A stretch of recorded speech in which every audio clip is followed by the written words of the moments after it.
ही बघा, ही हिवाळी तूर आहे. 3x1 वर याला लागवड केलेली आहे. लावून आत्तापर्यंत 12 दिवस झाले आहे जवळपास. याला तणनाशकाची फवारी पण होऊन आहे.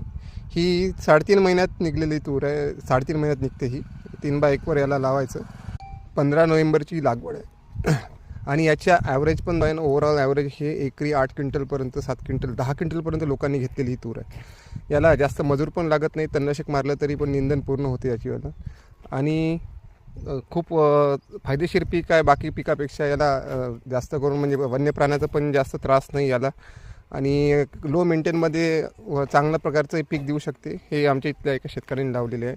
मागच्या वर्षी त्यांना 9चा ॲव्हरेज आला होता. यावर्षी पुन्हा त्यांनी ही वाली तूर लावलेली आहे. तर बघूया याचं काय आउटपुट निघते. आणि ही सिद्धा कंपनीची मला वाटते तूर आहे. ती एक 3.5 महिन्यात निघते. अजून भरपूर साऱ्या कंपन्या ज्यांनी हिवाळ्यामध्ये ही वाली तूर काढण्यासाठी लावलेली आहे. ही नोव्हेंबरमध्ये लागवड करायची तूर असते. बस.